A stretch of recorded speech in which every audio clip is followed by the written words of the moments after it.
Hello friends, मैं GST practitioner Renu Sharma आपका स्वागत करती हूँ अपने यूट्यूब चैनल पे जीनियस टेक सॉल्यूशन में।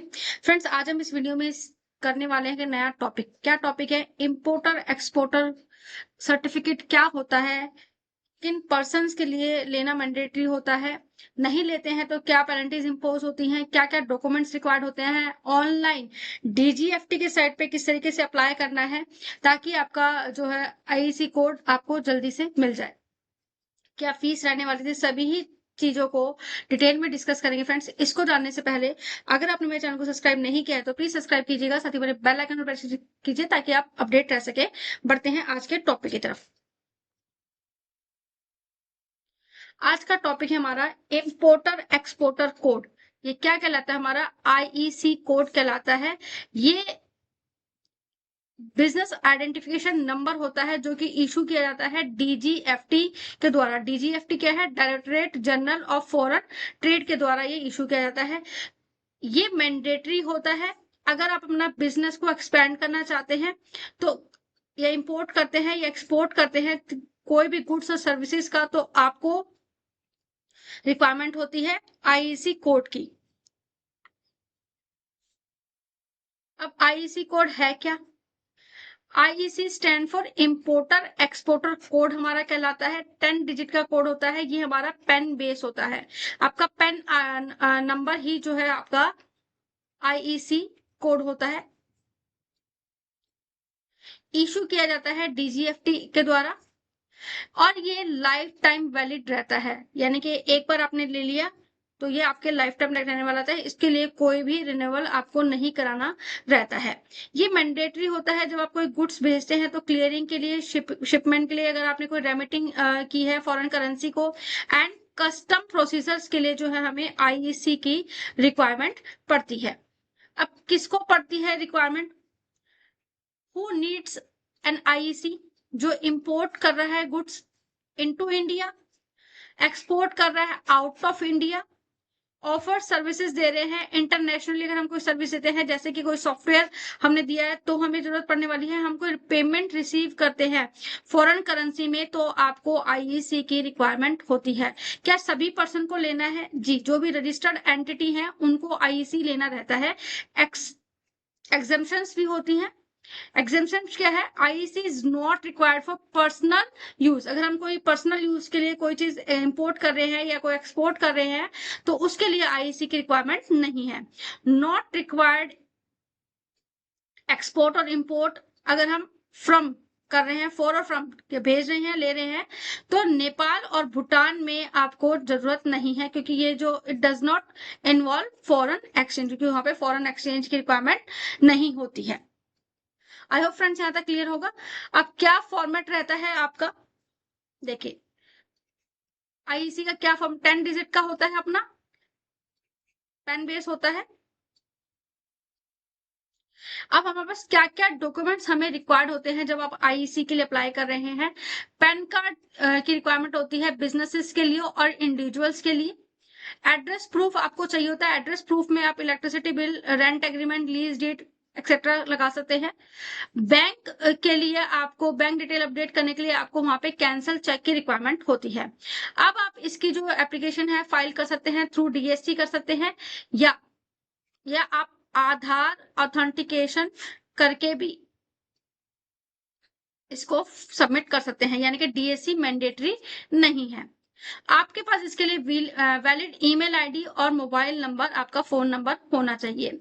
बिजनेस एंटिटीज के लिए आप अगर आप जीएसटी में रजिस्टर्ड हैं तो जीएसटी सर्टिफिकेट हमें चाहिए होता है। कंपनी एलएलपी, ये हमें सर्टिफिकेट रिक्वायरमेंट होती है। इन शॉर्ट, हमें जीएसटी की आरसी की कॉपी इसमें अटैच करनी रहती है। किस तरीके से अप्लाई करना रहता है? हमें डीजीएफटी की साइट पे हमें अप्लाई करना रहता है। पेन इसके लिए मैंडेटरी है। और जो फॉर्म इसके लिए होता है ANF 2A, इसके लिए फॉर्म रहता है। डॉक्यूमेंट्स हमें अपलोड करने रहते हैं। जो हमें फीस रहती है वो 500 रुपीज गवर्नमेंट की फीस इसके लिए रहती है, और ये हमारे को 1 डे मिल जाता है।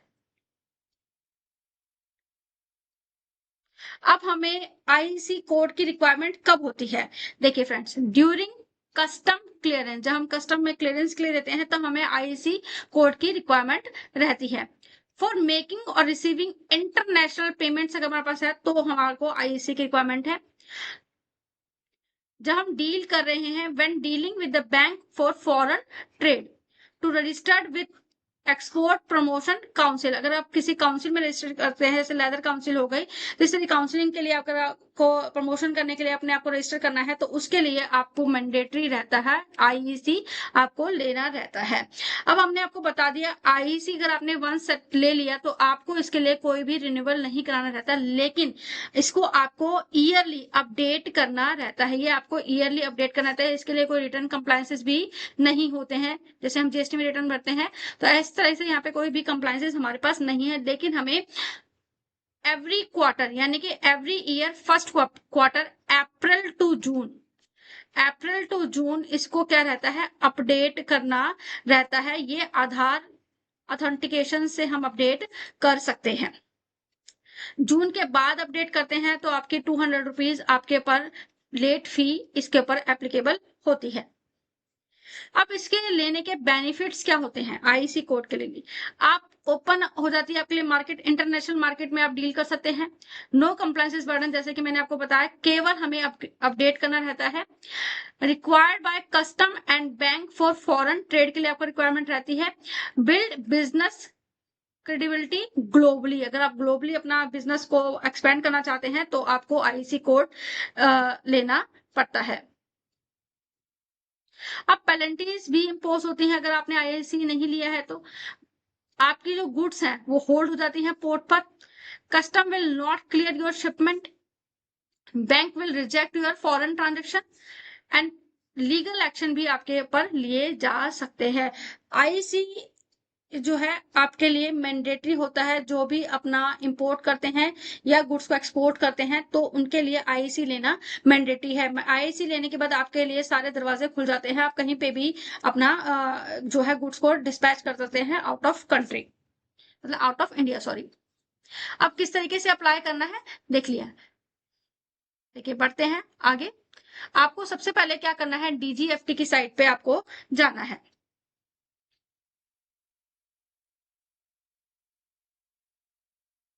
डीजीएफटी की साइट पे देखिए यहाँ पर आपको सबसे पहले यहाँ पे आपको लॉगिन करना रहता है। लॉगिन कौन कर पाएगा?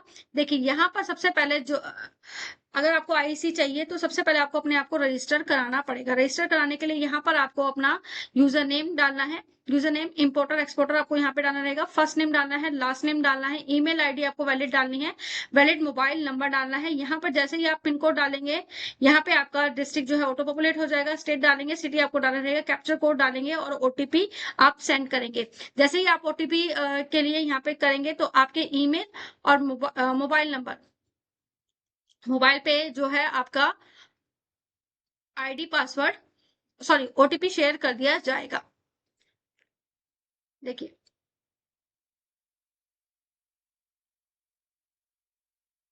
मैं दिखा देती हूँ किस तरीके से आपको यहाँ पर दिखेगा। देखिए यहाँ पर जैसे आप अपने रजिस्टर पे क्लिक करेंगे, यहाँ पे आप एंटर कर पाएंगे। आई होप आपको स्क्रीन दिख रही होगी। देखिए यहाँ पे आपको इंपोर्टर एक्सपोर्टर चूज करना है।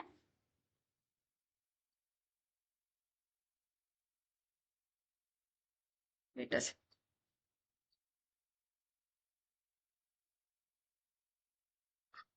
यहाँ पे आपको फर्स्ट नेम डालना है, यहाँ पे आपको लास्ट नेम डालना है, यहाँ पे आपको वैलिड ईमेल आईडी डालनी है, यहाँ मोबाइल नंबर आपको एंटर करना है, यहाँ पिन कोड डालेंगे, डिस्ट्रिक्ट डालेंगे, स्टेट डालेंगे, यहाँ कैप्चर कोड डालेंगे। तो इस तरीके के आपके पास ओटीपी चला शेयर हो जाएगा। जैसे ही रजिस्टर करेंगे देखिए यहाँ पर आपको ओटीपी यहाँ पर एंटर करने रहेंगे। मोबाइल नंबर का मोबाइल में डाल लीजिएगा, ईमेल का ईमेल पर डाल लीजिएगा। जब आप रजिस्टर कर लेंगे तो आपके ईमेल पर यूजर आईडी और पासवर्ड जो है क्रिएट हो जाएंगे। यूजर आईडी हमेशा आपकी जो आपने ईमेल आईडी एंटर करी है वो आपकी यूजर आईडी रहती है और पासवर्ड आपके पास शेयर कर दिए जाएंगे। फर्स्ट टाइम जो आपके पास पासवर्ड होगा आप उसको चेंज कर सकते हैं। यहाँ पर आपको फर्स्ट टाइम जो आपके पास पासवर्ड शेयर हुआ वो डालना है। यहाँ से आप न्यू क्रिएट कर सकते हैं। न्यू क्रिएट करने के बाद आपको कैप्चर कोड एंटर करना है। इस तरीके से आपका क्रेडेंशियल बन गया। अब आपको सिंपली उस पे क्या करना है, लॉग इन करना है। लॉग इन करने के बाद आईडी आपकी रहेगी, यूजर नेम आपका आपकी ईमेल आईडी रहेगी, पासवर्ड आप जो आपने क्रिएट किया वो डालेंगे, और कैप्चर कोड डालेंगे, एंटर करेंगे।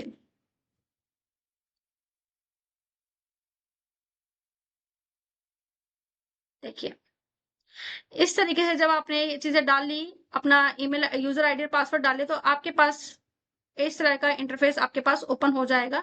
देखिए यहाँ पे आपको अप्लाई न्यू पे क्लिक करना है। अप्लाई न्यू पे क्लिक करने के बाद यहाँ पे आपको फ्रेश एप्लीकेशन दिख रही है, यहाँ पे आपको फ्रेश एप्लीकेशन लगानी है।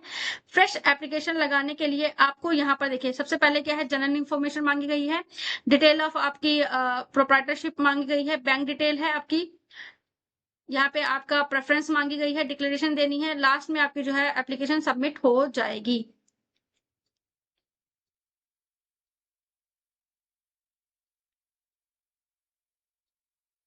देखिए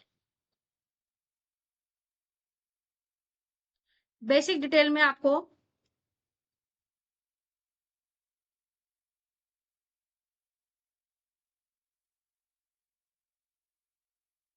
एक सेकंड, यहाँ थोड़ा सा स्क्रीन हमारी हो रही है। बेसिक डिटेल आपको डालनी है, यहाँ पे आपको फॉर्म की डिटेल डालनी है, एड्रेस डालना है, पिन कोड डालना है, सिटी डालनी है, बेसिक सी डिटेल आपको डालनी है। यहाँ पर आपको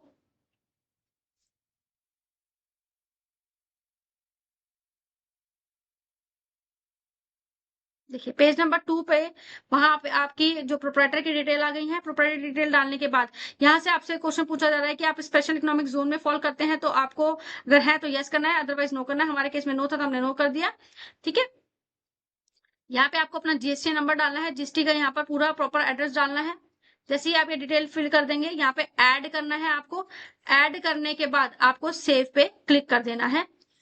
अगर आपकी कोई ब्रांच है तो ब्रांच की डिटेल भी आप यहाँ पर सेव कर सकते हैं। Branch that is something different, कि आपने जैसे आपने रजिस्टर कर रखा है, मिस्टर राम ने रजिस्टर करा रखी है एक फॉर्म अपनी दिल्ली में और एक फॉर्म अपनी हरियाणा में, उसका ब्रांच ऑफिस है, तो ब्रांच अगर आपकी है तो वो आपको यहाँ पर स्टेट वाइज ऐड करनी है। यानी कि आपको जो आपने सपोज कई बार क्या होता है, हमारे सेम स्टेट में हमारे कई गोडाउन्स भी होते हैं जो हमने जीएसटी में as additional place of business दिखाए होते हैं, तो वो आपको यहाँ पर एंटर नहीं करने हैं। अगर आपकी कोई ब्रांच है तो वो आपको यहाँ पर ऐड करनी है। ब्रांच ऐड करने के बाद यहाँ पर आपको अब बेसिक डिटेल डालनी है प्रोप्राइटर की। प्रोप्राइटर की हमारे केस में हमने प्रोप्राइटरशिप फॉर्म है, तो प्रोप्राइटरशिप फॉर्म में हमारा कोई डायरेक्टर नहीं है, तो यहाँ पर हमने अपना पैन नंबर डाल दिया, बेसिक डिटेल डाल दी है, उनका पैन नेम आ गया, नंबर आ गया, डेट ऑफ बर्थ आ गई, यहाँ पर टाइटल आ गया आपका, फादर नेम, मदर नेम, ये एड्रेस, ये बेसिक सी चीजें आपको यहाँ पर डालनी है, ऐड करना है और सेव करना है। फिर हमें बैंक की डिटेल जो है यहाँ पर अपडेट करनी है। हमने 2 कॉलम फिल कर लिए। फर्स्ट पे हमने जनरल इन्फॉर्मेशन डाली, सेकंड पे हमने पार्टनर प्रोप्राइटर की डिटेल डाली, थर्ड में हमें बैंक इन्फॉर्मेशन यहाँ पर डालनी है। यहाँ पर आपको अपना करंट अकाउंट नंबर डालना है, अकाउंट नंबर डालना है, नेम डालना है, आईएफएससी कोड डालना है, बैंक का नाम डालना है, ब्रांच कहाँ पर है, और यहाँ पर आपको जो है अपनी कैंसल चेक की कॉपी डालनी है। ऊपर मैंने आपको बताना मेरा स्किप रह गया कि जहां पर आपने फर्स्ट पेज पे बेसिक डिटेल डाली थी, जहां पे आपने जीएसटी नंबर डाला है, यहाँ पर आपकी जीएसटी की आरसी कॉपी जो है आपको यहाँ पर डालनी मैंडेटरी है। और सेकंड पेज पे आपने जहां पर अपना प्लेस ऑफ बिजनेस का एड्रेस दिखाया, वहां पर आपको अपना जो प्रेमिसेस है, आपकी जो प्लेस है, वो आपने रेंटेड है तो रेंट के डॉक्यूमेंट्स डालने हैं, अगर ओन है तो ओन के आपको प्रूफ वहां पर लगाने रहेंगे। अब यहाँ पर हमने 3 टाइल्स जो हमने फिल कर ली है, general basic general information, detail of हमने प्रोप्राइटरशिप फाइल कर ली है, बैंक की डिटेल्स आपने डाल ली। अब हमें अदर डिटेल्स यहाँ पर डालनी है। अदर डिटेल्स में आपको क्या डालना है, आपको अपनी प्रेफरेंस दिखानी है कि आप जब ये आईसी बन रहा है आपका, तो इंपोर्ट और एक्सपोर्ट दोनों के लिए बन रहा है। अगर आप कुछ अदर्स हैं तो आपको वो भी टिक करना है। यहाँ पर इंपोर्टर और एक्सपोर्टर हमने दोनों टिक कर दिए हैं। यहाँ पर आपको स्पेसिफाई किया जाता है कि आप कौन सी गुड्स में जो है डील कर रहे हैं। वो टाइल्स आपके पास ओपन हो जाएगी जब आप इंपोर्ट करेंगे, तो यहाँ इंपोर्ट के नाम आ जाएंगे, जैसे प्लास्टिक प्रोडक्ट है या आपका अदर कोई प्रोडक्ट है तो वो आप यहाँ पे लिस्ट आती है, यहाँ पे केमिकल्स वगैरह हैं, बहुत सारी लिस्ट आती है, वो जो भी आपको इंपोर्ट करना है, एक्सपोर्ट करना है, वो अपने प्रेफरेंस के हिसाब से आप इसको चूज कर सकते हैं। साथ ही आपको इस पे सेव पे क्लिक करना है। अब हमारा रहेगा डिक्लेरेशन। इसके बाद हमें डिक्लेरेशन देनी रहेगी। सिंपली यहाँ पे टिक करना है, डिक्लेयर करना है। जैसे ही आप सबमिट करेंगे इसको, तो यहाँ पे आपसे आधार ऑथेंटिकेशन मांगा जाएगा। देखिए, आप इसको अपनी एप्लीकेशन को आधार से कर सकते हैं या डीएससी लगा कर सकते हैं। डीएससी है तो वेल एंड गुड है, नहीं तो मैंडेटरी नहीं है डीएससी। आप इसके लिए आईसी के लिए स्पेशली अपना डीएससी रजिस्टर कराएं, डीएससी सर्टिफिकेट अपना जनरेट कराएं। आप आधार से भी कर सकते हैं। देखिए, जैसे कि हमने आधार से यहाँ पर करा, तो इस तरह की विंडो आपके पास आ जाएगी। देखिए, आधार ऑथेंटिकेशन करेंगे तो आपसे आधार का जो नंबर है वो आपसे मांगा जाएगा, ओटीपी शेयर किया जाएगा और इसे आपको ओटीपी वेरीफाई करना है, सबमिट करना है। जैसे ही आप सबमिट कर देंगे तो आपका देखिए जैसे रजिस्टर हो गया आपका। सबमिट करने के बाद यहाँ पे आपको जो है पेमेंट करनी है। आप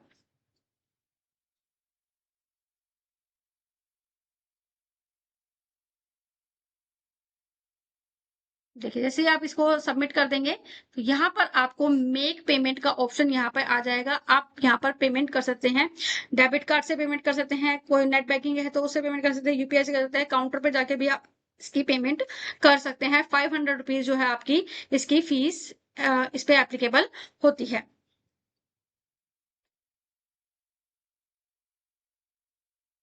लिखने में थोड़ी इसमें इशू आ रहा है।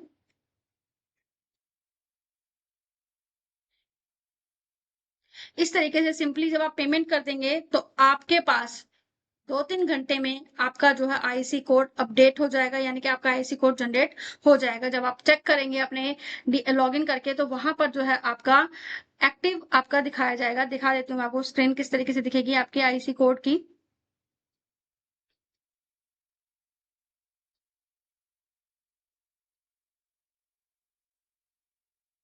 देखिए, इस तरीके से आपका जो है आईसी कोड आपके पास आ जाता है, इंपोर्टर एक्सपोर्टर कोड आपके पास आ जाएगा। इस तरीके से आपके पास आता है। देखो, गवर्नमेंट ऑफ इंडिया है, ये हमें डीजीएफटी के साइड से प्रोवाइड किया जाता है।